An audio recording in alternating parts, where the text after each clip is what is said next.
Hey there, and welcome to the B2B Content Show, a podcast about the how, what, and why of B2B content marketing. The show is brought to you by Connversa, a podcasting agency that helps B2B brands start podcasts to connect with prospects, generate content, and grow brand awareness. I'm Jeremy Shearer, and my guest today is Lora Osborn. Lora is Director of Marketing at Sentera, which is a company that provides solutions for capturing and delivering agricultural data. Laura, it is really cool to have you on the show. Super excited to be here. So let's get right into our topic, which is one that I think is germane to anyone in B2B marketing, which is proving the value of what you do. And I think this is especially important in uncertain economic times. Uh, so, first, kind of paint the picture from your perspective of the issue here. How B2B marketers are evaluated, and maybe what's challenging about that. Yeah, I think that's a great question, and I think what we see is, from a B2B marketing perspective, you're predominantly targeted based on revenue. So you have revenue goals.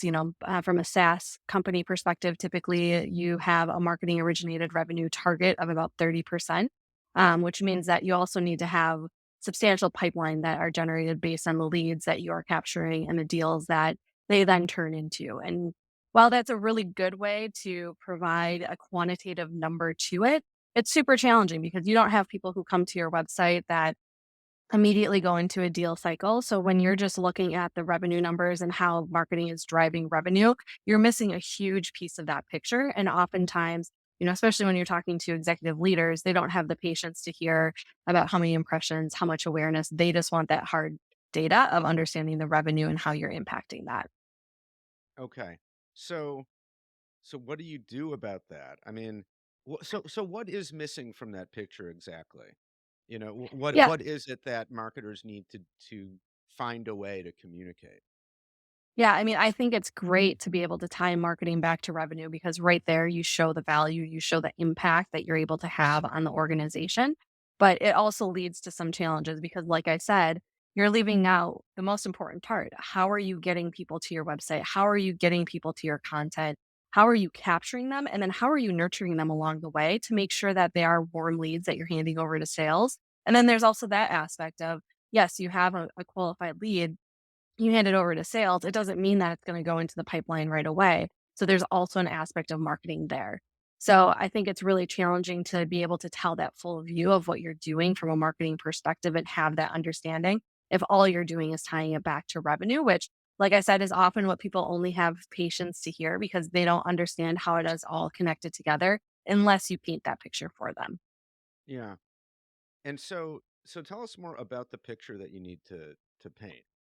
Like how do you how not only do you paint that picture, but do it in a way that the leadership is like, oh, okay, I get it. That's a different kind of value or a different way of measure. Yeah, I think it all lives within that data. So the reason why they latch on to the revenue numbers is because that's data that's easy to understand.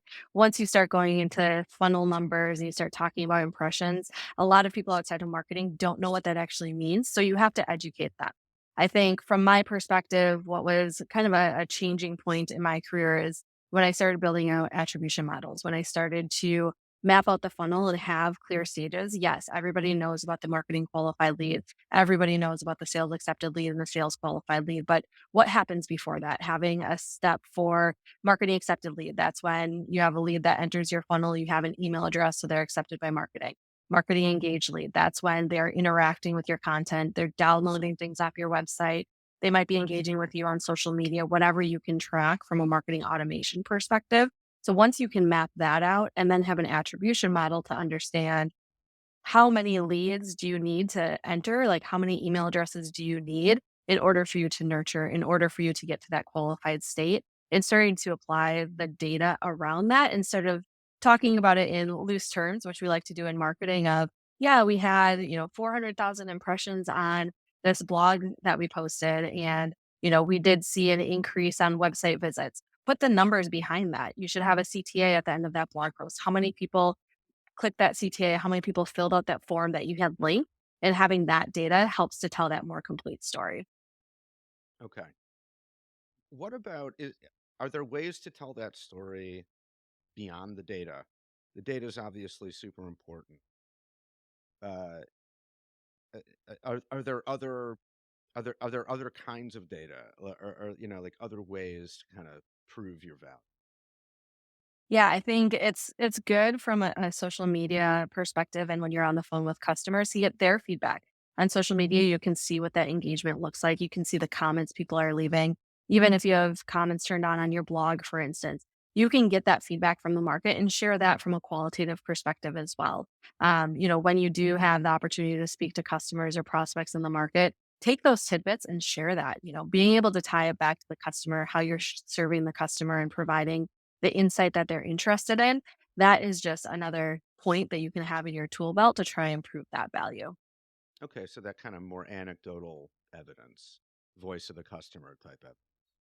Exactly. And I know sometimes that's scary for marketing teams to hear because that just feels like one more thing that you have to do. But anytime that you can latch on to that, if you have your customer success team that's sending out a survey, see if you can add a couple of questions from a marketing perspective. Or if you just had an NPS survey go out and you had a couple of tens, reach out to them. They're happy with what you're doing. And on the flip side, reach out to the ones, get a good understanding of, why are they a detractor from a marketing perspective? How could you help?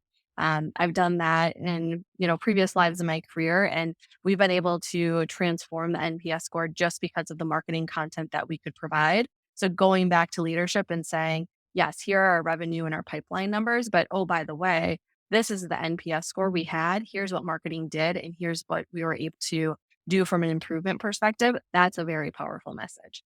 Yeah. Okay. So what would be your response if the economy really starts to take a downturn and leadership comes to you and says, look, we need to make cuts. Despite all this stuff, it's still not super clear how marketing, like our blog and video series, is driving revenue. We're just going to have to, maybe we shouldn't be doing that anymore, make some cuts. How do you respond to I think you just have to go back to the numbers and be super honest of, okay, if we have this revenue target for marketing to generate, we know that we need to have this number of MQLs. And I know that the blog is going to generate this number of engaged leads, this number of accepted leads. I'm going to get, people top of the funnel through my blog channel. And if I don't have that, here's the impact that you're going to see from a revenue perspective. Oftentimes, if you can dial it in and let people know what they won't have. But when you take that away, that can resonate a lot better. But I think it goes back to that attribution model and just making it very clear of, okay, if we're taking this part away, here's what we're going to miss from a revenue target perspective. Is that okay? And being able to tie all that back to MQLs from the very top of the funnel is important and often something that we miss. Okay. To what degree can marketing benefit in terms of proving your value by partnering with sales in this effort? Like sales, it's a lot easier to show the value, right? We close this many deals.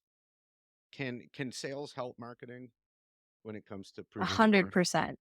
100%. I think, having sales support and believe in marketing is huge. That is often a huge, huge hurdle for marketing to overcome. We all know that sales likes to knock on our door and ask for more. We always don't have enough one pagers. If only they had that one video, they could have Hmm. closed that deal. Yeah. But being able to have that relationship, being able to get that feedback from them, again, they're going to be your window into the market, and being a partner with them of, how can you build that trust? How can you make sure they understand what you're doing? They likely won't understand why you write a blog post talking about a thought leadership topic. They're going to be questioning why the product wasn't mentioned. So they're not going to get the overarching strategy. But if you're able to give a little to them and build that trust and have them understand what you're trying to achieve, it'll go a long way.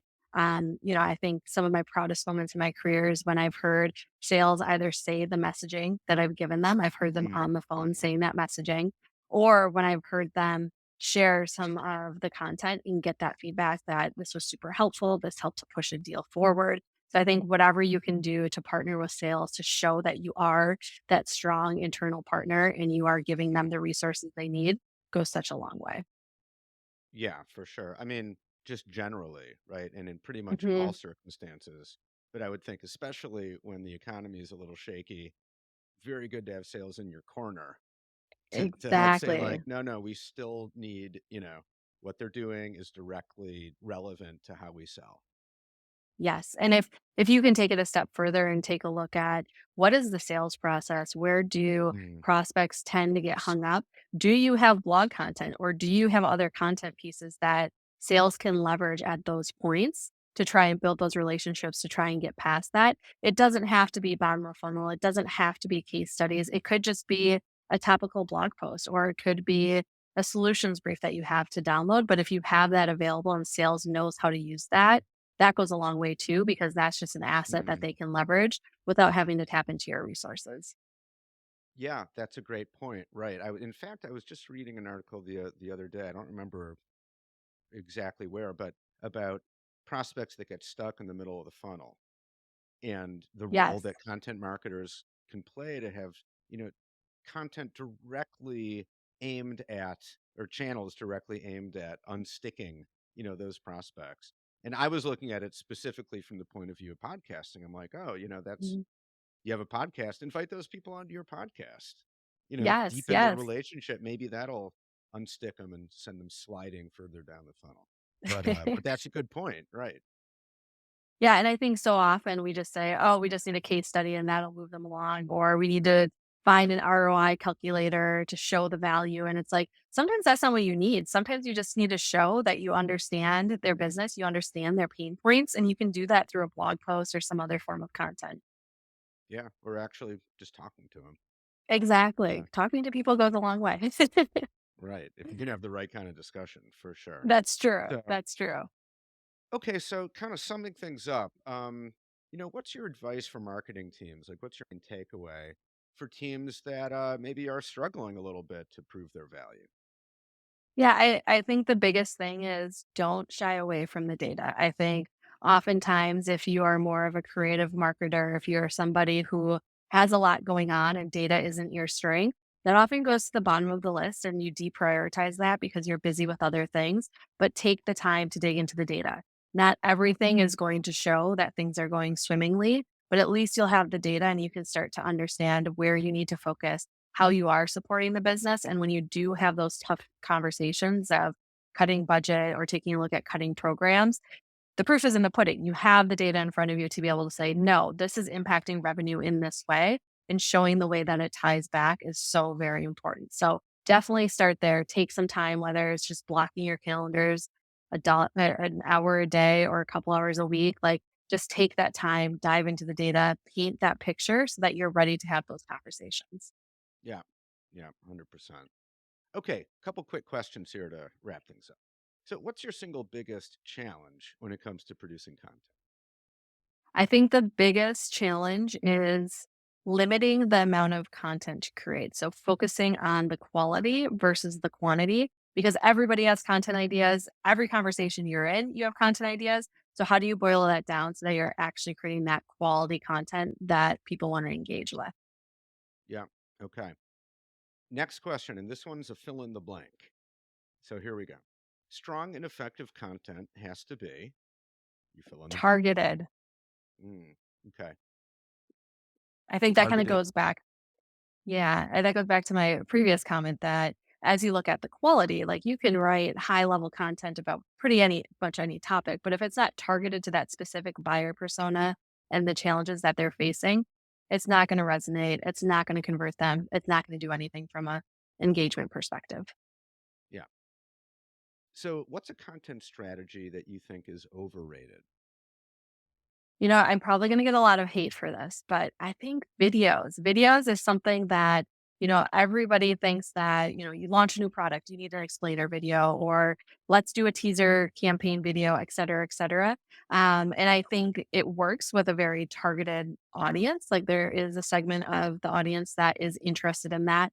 But overall, I just haven't seen the data behind that to support that. So I'm kind of a little bit of a video hater. I could be converted, but That's where I stand today. Yeah, that's interesting. That's a whole other discussion that we won't really get into, Yes, but all of the data you see, or at least the data that, that's touted, seems to be saying you have to have video. And the only, I guess, my only hesitation is that, like, personally, I'm not a huge video watcher. Like, if I have a same. choice, I much rather maybe skim like a blog post, or, even listen to audio because I can do it while I'm doing other things. Like, I don't know. There's something about any video that's longer than about 30 seconds. I'm like, Yeah. I don't know. Do I really, do I really need to Maybe watch this?